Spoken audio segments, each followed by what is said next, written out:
Everyone. Charles Moscowitz here, and my guest is Dr. Juliette M. Engel. And Dr. Engel is the author of a book called SPARKY, Surviving Sex Magick. Juliette, thank you so much for joining me this afternoon. Glad to be here. Okay, let me just quickly give a little biographical information here. And I'm looking at this on, here it is. Juliette M. Engel was born into a family of intelligent operatives and initiated into the CIA's newly established Monarch program in 1955 at the age of 6. Long after leaving Sex Magick, she began the Angel Coalition in Moscow, an underground railroad that rescued and repatriated child sex trafficking survivors for 10 years. Now, Juliette, this is an incredible story. And I want to start by asking you about your parents and what they were thinking when they turned you over at age 6 to this program run by the CIA. Well, that had to be the greatest question of my life. I have never understood what they were thinking. And at the age of 30, when things started coming back to me, I had no memory of my childhood until much later. And yeah. I think that's part of the program. That's how they keep it secret. But when I was 30 and after my daughter was born, so here I had this imprint of myself looking back at me. It's like, what do I tell her? How do I protect her? So I went to my parents and I did ask them. That's the last I ever saw them. They took off, they bought a trailer, they moved to Mexico, and they didn't speak to me again for many, many, many years until after my mother died.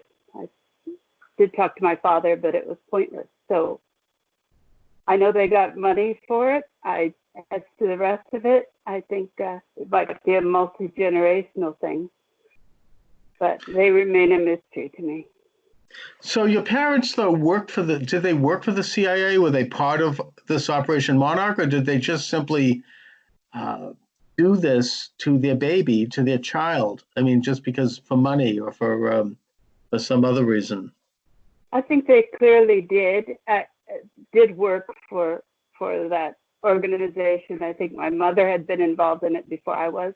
My uncle was one of the founders of the National Security Agency. He worked at Arlington Hall. Before that, he was with SOS overseas, and then he was one of the organizers of the link between NSA and GCHQ, and he had constant influence on what was happening to me. My mother and he were talking all the time. And after this had happened and you were turned over to this, this experiment, basically, your parents still stayed in touch with you and you still were with them, or were you removed from the home? Or No, I was home. I lived with my parents. I didn't want to live with my parents, but now I realize it was probably a very good thing that I did. And kids that were taken completely away from the home, which included many of my cousins, they fared much worse, and most of them are dead. So no, I lived I can't tell because there were so many drugs involved in all of this, but I can document that I was in each school year, you had to attend 90 days in order to pass to the next grade. And each school year, I was there for 91 days. So it was a very conscious effort to keep me in school for 91 days each year. So now, when you say kept you in school, we're talking about some kind of special government CIA type school that's above and beyond regular school? No, that was regular school. So in order to be part of the regular life, I had to attend public school 91 days each year, and the rest of the time I was off in the special programs, going through their experiments and their experimental education, some of which I've got written up in SPARKY. In your book. That's right. Yes, what I did here was try to document, as people are becoming more aware of the plight of children in these programs, which are going on today, I wanted to give a victim's perspective, and more than a victim's perspective, a survivor's perspective, how you go through something like this, how you survive, how it impacts your life, how it impacts people around you. And so I focused on 1 year of my life. I took the age of 10, and Sparky was the made-up character that I lived under during that year. And I do describe in detail the experiences. It was too painful to remember the whole thing, but I focused on 1 year. So I do go into the details of what it's like to be a child in the Saturnalia where other children are being sacrificed, and how I survived that. And I think clearly these things are going on right now. So people need to know about this, and people need to hear from a child. And as an adult, I can go back and tell this as a child, because, a child couldn't tell this. No, and also I'd like to note to my listeners and viewers that you have a long and very credible resume that includes, a medical doctor, practicing physician. You've written peer-reviewed articles in medical journals. You've written books. You're a well-respected, person. So you've got the kind of creds that can really tell this story. And also the issue of Operation Monarch. I think that more and more information has been declassified as time has gone on with regard to CIA programs that took place after World War II in particular, such as Operation Monarch, MK Ultra. You had, the butterfly program, whatever they were giving LSD, that people like Timothy Leary and Dr. Jolyon West out in Los Angeles were connected to the CIA, and they were giving out tabs of LSD, people on the street. I mean, there was this whole, massive national experiment with human beings as used as guinea pigs to see how they can alter human nature. I mean, it wasn't just in the United States either. Obviously, the Soviet Union was doing it. Canada was doing it. Britain was doing it, the Tavistock Institute. I mean, this is a huge story of a whole operation, this kind of pseudoscience. It's kind of a outcropping of eugenics, really, where people are being altered. It's a very, very, ugly story that gets into a whole range of questions philosophically, politically. But we're talking about your experience here, Juliette. So what happened while you were basically living a double life as a child? On the one hand, you were going to school and, you were seen as living in a normal situation. On the other hand, you would be shipped off to this CIA-run program where you would have your personality was shattered into many pieces, and you had memory manipulation and mind control. Talk a little bit about that. Well, the trauma started right out when I was 3, when and it's covered in Sparky, when I had to witness my mother being raped, and they was threatening to kill my baby brother. And that was the beginning of the forgetting. They teach you to forget. You have to forget. If you're going to survive, you have to forget. And that was by your father or by somebody else? No, that was by a person from who I saw throughout the years, who I know fairly recently died, but he was somehow in charge of the children in my program. And no one ever explained anything to me. It's not like anyone said, this is the program you're in, you're part of this. I understand. You're 5 years old. I mean, and also, did your parents consent to that? I mean, having some man come in and rape your mother, I mean, is that something that was part of the program, or? Well, 3 years later, then that same person raped me in front of my father and took money for it. Made it very clear that I saw my father being paid. And after that, I'd lost faith in my mother, and I would never again trust my father. So of course, there's separation. So and for good reason. Several of my cousins were actually taken out of their families and raised by strangers. I was raised in my family, and well, more or less, I ran away when I was 17. But the first thing they do is cut off your relationship with your parents. So we moved constantly because the ruse only worked for a short amount of time. I mean, I'd show up at school all beat up and chronically anemic. I'm not sure what that's from, whether it was malnutrition or I was losing blood or whatever it was, but I was always anemic. And the school would start sending social workers, they'd start having doctors examine me. So the school district always stepped in. And as soon as that happened, my parents moved to another state and we started all over again. When I got to California was very, at the time, I really attribute my survival to the, I don't call it the welfare state, but the child welfare state of California. They really took an interest in what was happening to me, and they got records from other states, and they really stepped in and tried to do things. And then my parents took me off to Canada. So this was a coordinated effort, and I never totally understood what they wanted from me. I think I understand it now, but I certainly didn't then. Of course not. You were a teenager at that point. And so at 17 years old, you ran away. What happened then?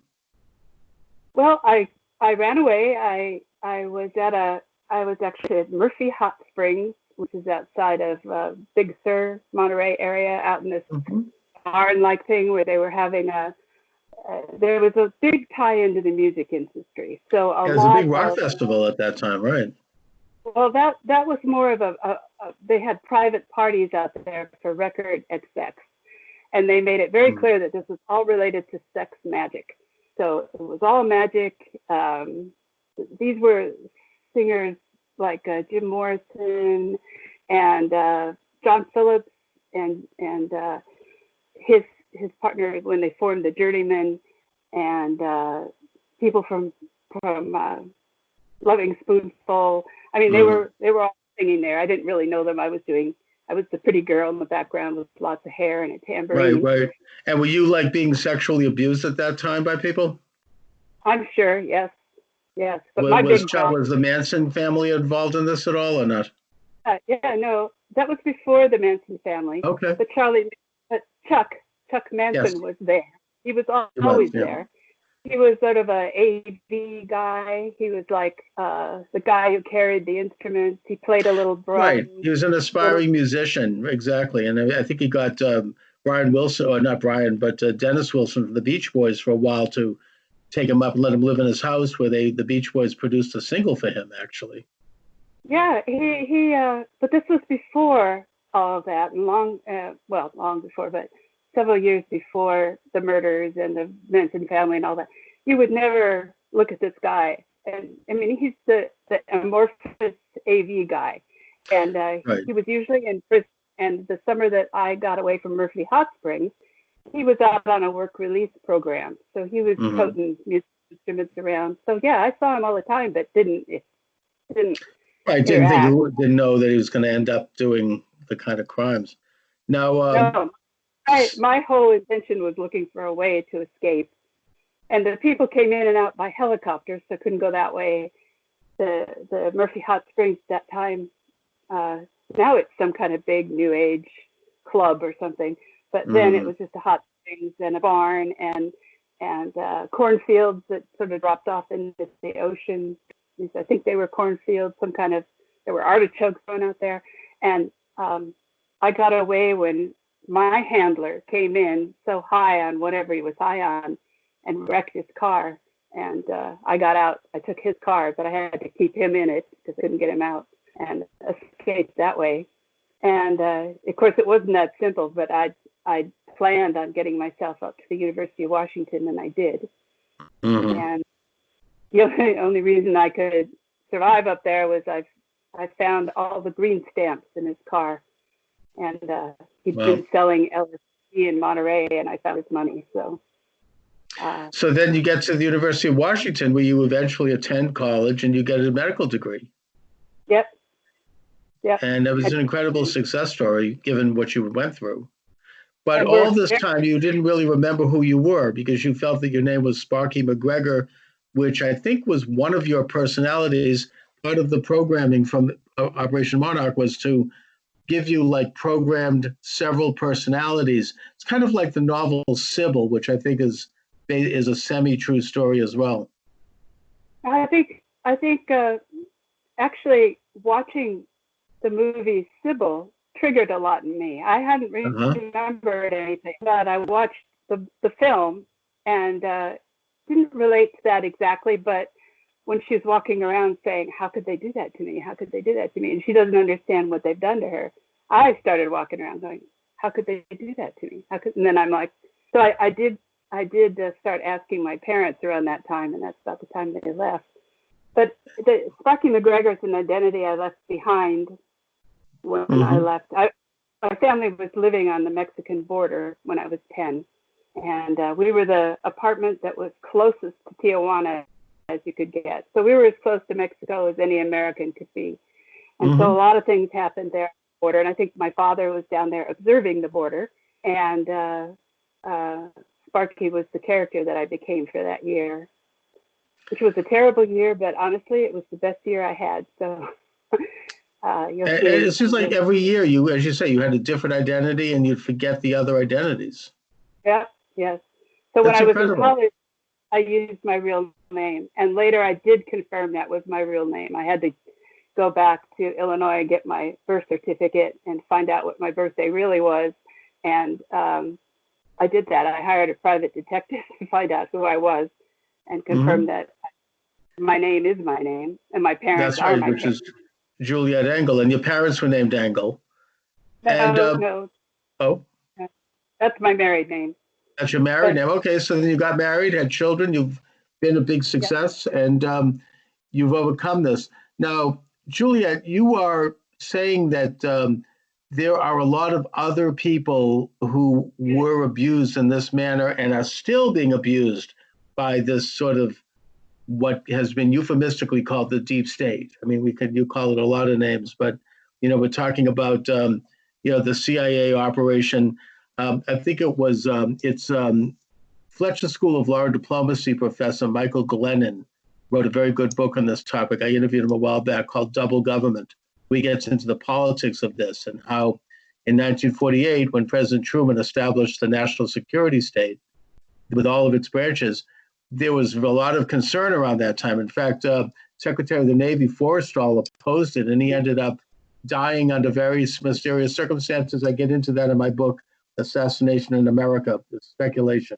But the point I'm making here is that this so-called security state has morphed into this huge semi-underground state, which has its own black ops, its own means of income outside of Congress, where all over the world, and which interconnects with secret services all over the world, including the British and the Interpol and the Mossad and all these other secret services, and they form this kind of interconnected deep state that has its tentacles in just about every aspect of our life. So, again, I refer to Michael Glennon here. He's a professor at Tufts. He's a very well-respected person. He was a chief counsel of the U.S. Senate under Obama. This is an establishment guy who wrote this. And this same state is what was doing these really, really ugly human experiments after World War II, including the introduction of LSD on the street by people, as I said, like Jolyon West and Timothy Leary, and kind of mass manipulation and the changing of society, the development of the medical state, if you will. Your contention is that it's still going on. How many people are still out there? I mean, this is a crime against humanity, obviously. What can you tell us about what's happening with this now? I only know what I, research, what I hear from people like you, but I do know that during the course of the time that I was in the program, and what I've seen from being overseas, I lived in Russia for nearly 20 years, and looking back on what's happening in the United States, I think that probably most of the children that were inducted into these programs died. I think there was a lot of child sacrifice going on. I've been to blood rituals. I've had a child sacrificed in front of me and had her blood smeared on my head which was one of the worst things that ever happened to me in my life. It was going on. That would be in 1959, 1960. I doubt if anything has changed. Then the number of they had what was called the Freedom Train. So as you move through this program as a teenager, when they got tired of you, or they didn't want you anymore, or you weren't useful to them, you'd ride the Freedom Train, and that was just that's how you got people drug overdosing, and because you die of drugs, you jump out of the Freedom Train, and a lot of people were doing that, and I refused to do that, and I don't know why I lived through this and other people didn't. I had a lot of talent, brains, and that's the other thing I want to say is that there are a lot of people like me, and some of them have started coming forward since I've written Sparky and put it out there. Good. Because, it took a lot of guts to put Sparky out there. Yes, it did. I didn't have to do this. I could have stayed hugely successful, top of my game, if I played along. But I can't do that. I can't lie about this. And so Sparky went out there, and other people have come forward, people in very high positions that you would know, and they're talking to me and wondering how. No, you're a classic definition of a whistleblower, and you're doing it very publicly, and it's very courageous of you. And I think that we all owe a great debt of gratitude for you for your doing this. Now, do you think that? Yeah. You have to speak up for the victims, and these little kids. I mean, as smart as I am, and as a child, I couldn't speak up. I tried, and no one believed me. And so what a child can do is either learn to forget or just completely lose it and die. And no, we can't. What kind of people are we to let this happen? No, and I think the problem is probably, this program, as it were, is probably even bigger than you or I could even know, because we're talking about a secret program here that might have international connections. Now, do you think there's any connection between this Operation Monarch and this turning children into like sex slaves, basically, and sex trafficking, and the Bohemian Grove in California? I don't know about Bohemian Grove. I was never there. But as to children being brought into this program and turned into sex slaves and then sacrificed or whatever else they want to do because they're helpless. Yeah. Yeah, that's happening. For sure it's happening. And what about the Franklin cover-up? Do you know about that with Larry King, the talk show host? It's an interesting, I interviewed the author of that book a while ago. I should have him back. I don't know if he's still doing anything, but that was a case where children were being abducted around the country and they were being used basically as sex slaves by, in this case, kind of a Republican establishment. And there was this whole underground of both male and female sex slaves. And I think also, is there a tie-in with Jeffrey Epstein and his, his Lolita Island, where he had underage women there and people all over the world being jet-setted in, including the Clintons and, Prince Andrew of England and a lot of other big-name people. I met Jeffrey Epstein must have been 1988, and I was up in the San Juan Islands at a very famous author's house, and she had a little gathering, and all these operatives, these young hot guys with their leather jackets, came flying in on their own planes. These were the Iran-Contra pilots, and Jeffrey Epstein was one of them. And he spoke to me. He wanted, at that time, I was running an ultrasound lab at a hospital in Seattle, and doing a lot of very cutting-edge research on ultrasonography. And he wanted to hire me to go. He explained that they were starting this island resort, and it would be for heads of state and very important people. And could I hide communications in medical transmissions? And I said, sure, yeah, you could do that. And he wanted to hire me to do that. And he wanted to give me this beautiful house in on San Juan Island, and but I would have to have left my children. You know, that was the deal. It was a crazy thing. I wanted no part of it, and had no further communication. But I did meet him back in 1988, and that's when they were obviously starting this plan. And yeah, they didn't talk about child trafficking to me. That would have been a game ender right there, and I wanted nothing to do with it. But clearly, that was their plan. That's what they were starting to do. And why did they contact you, Juliette? Well, what made? Think because I was on the cutting edge of ultrasound digital technology, and I'd written papers on it and presentations. I had patents, and they wanted me to work for them. But they didn't know your past. I wonder if they did. Oh, who knows? I think probably they did. Okay. Because I think that the people that got sucked into this, you know, he had physicians working for him at the ranch in New Mexico. He had physicians working for him on that island. I think that they probably have operations like this on multiple islands, and I think around the world. Yeah, and I think what he was approaching me for was to set that up in I don't know if you know the San Juan Islands, but they're beautiful islands up between Canada and Washington State. And they're fairly remote and very, you know. Good place to do some funny business. And also there's apparently this island off the coast of Italy that was part of this. Jeffrey Epstein also was very connected to this, to the more local to me, the MIT Media Lab, and this head of it, which basically had to resign because he accepted a lot of money from Jeffrey Epstein and didn't declare as such. But the reason Jeffrey Epstein was giving money to the Media Lab at MIT was because he was promoting this idea of transhumanism. And this professor who had to resign, his name escapes me right now, I should have looked it up, but he's written papers on transhumanism that you can look up. And so it's still I think it's still on the MIT website.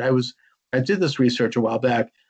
And this whole idea is to create it's kind of a new eugenics. It's sort of a new form of Darwinianism. They want to create a new man by perfecting the human being through computer components and this stuff. It's very Orwellian, and it's very troubling. I wonder how much that is connected to this whole CIA operation that goes back to what you were doing with Operation Monarch back in the 40s. Very much. When I was in high school, for 2 years, I went to Palo Alto High School, which is right across the street from Stanford University, and just a couple blocks from the Hoover Institution, which is the big library there. And I would go over there for classes. This would be my programming classes. Programming. Through Stanford Research Institute, and I spent a lot of time there. And one of the things they were sort of teaching was the combination of humans and computers. And at the time, nobody had heard of a computer. They were still called Turing machines. But that was the goal. It was cybernetics. Cybernetics being humans becoming part machine. So the computer is integrated into the human being, or the human being is integrated into the computer. And yes, it's very much part of that. And that's exactly what Epstein alluded to, was like using the electronics to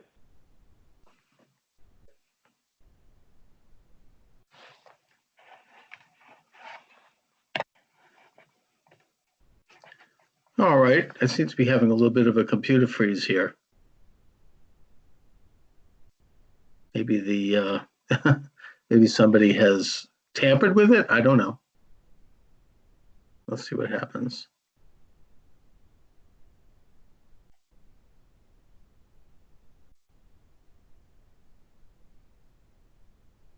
No?